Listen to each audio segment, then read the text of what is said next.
Quand on parle de pressostat dans une machine à laver ou un lave-vaisselle, on fait généralement référence à un pressostat mécanique dont nous savons comment effectuer la mesure. Dans de nombreux cas, cependant, on peut trouver un pressostat de type électronique. Dans ce cas, comment pouvons-nous vérifier s'il fonctionne correctement?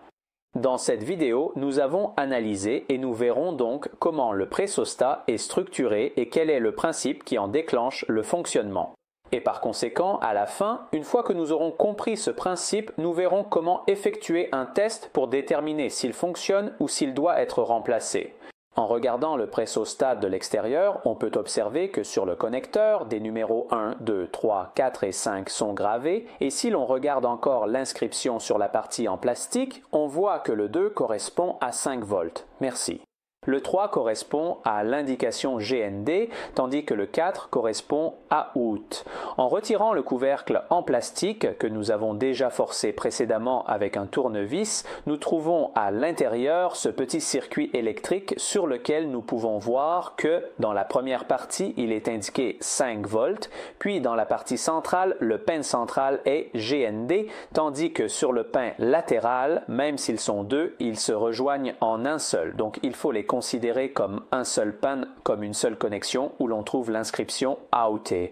5 volts correspond donc à une alimentation qui arrive au pressostat depuis la carte électronique. GND correspond à la fermeture du circuit et est commun avec OUT, tandis que OUT correspond au signal de sortie qui, du pressostat, arrive jusqu'à la carte électronique et informe donc la carte de l'état de remplissage de la cuve de la machine à laver ou éventuellement du lave-vaisselle. Ainsi, ce qui se passe pendant le fonctionnement, c'est que la carte envoie les 5 volts et, au moment où, via le petit tuyau qui est connecté à l'entrée du pressostat, de l'air est poussé à l'intérieur par l'eau qui exerce une pression dans la cuve, il se produit un changement du signal qui arrive de OUT, lequel est transmis à la carte électronique et permet ainsi de comprendre l'état de niveau de remplissage de la cuve. Mais passons maintenant directement au contrôle que nous pouvons effectuer pour vérifier si le pressostat fonctionne réellement. Pour effectuer ce type de contrôle, nous avons besoin d'une alimentation de 5 volts que nous allons utiliser ici avec une alimentation prévue pour 5 volts. Nous la réglons donc sur l'échelle des 5 volts et nous pouvons la brancher au courant électrique. Avant de passer au test, vérifions qu'il y a bien 5 volts à la sortie de l'alimentation. Nous plaçons le multimètre sur l'échelle de 20 volts en courant continu et nous posons les deux bornes sur les pôles de sortie de l'alimentation. Le rouge sur le positif et le noir sur le négatif. Si nous les mettons à l'envers, l'afficheur indique toujours la même valeur mais avec le signe moins. Une fois la présence des 5 volts confirmée, nous passons au branchement pour la vérification. Pour cela, nous utilisons un connecteur à 3 fils. Si l'on ne dispose pas du composant ainsi constitué, on peut utiliser 3 fils avec des pinces crocodile pour les accrocher au pôle du pressostat. Nous dénudons l'extrémité des 3 fils.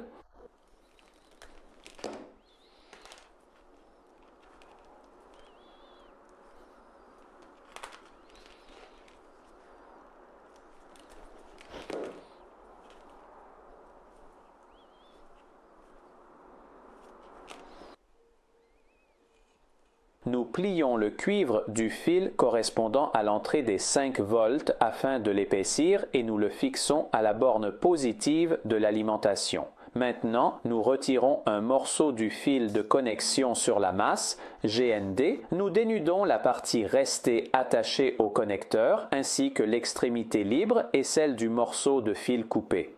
Ensuite, nous relions les deux fils et nous les insérons dans la borne négative de la prise. À ce stade, le pressostat est alimenté en 5 volts et il est prêt à envoyer des signaux depuis la sortie haute. Maintenant, avec un multimètre réglé sur l'échelle de mesure des Hertz, nous connectons les deux pointes de touche au fil resté dénudé, c'est-à-dire l'une à la sortie haute et l'autre au fil relié à la masse, GND. Dans le cas de la mesure des Hertz, le multimètre ne fait généralement pas de différence entre les polarités qui dans ce cas sont inversées. Si nous n'obtenons pas de réponse, nous inversons les pointes de touche. À présent, sur le multimètre, nous pouvons lire la valeur en Hertz renvoyée par le signal de sortie du pressostat. Simulons ce qui se passerait avec le remplissage d'eau en augmentant la pression de l'air dans le petit tuyau. Nous soufflons à l'intérieur tout en maintenant la pression de l'air. Nous pouvons observer que la valeur en Hertz en sortie diminue, puis augmente à nouveau lorsque la pression est relâchée. Selon la pression exercée, la fréquence en sortie peut varier. Les différentes valeurs qui arrivent à la carte indiquent l'état de remplissage ou de vide de la cuve. En définitive, avec ce test, nous pouvons établir que le pressostat fonctionne s'il communique des valeurs lorsque la pression exercée varie.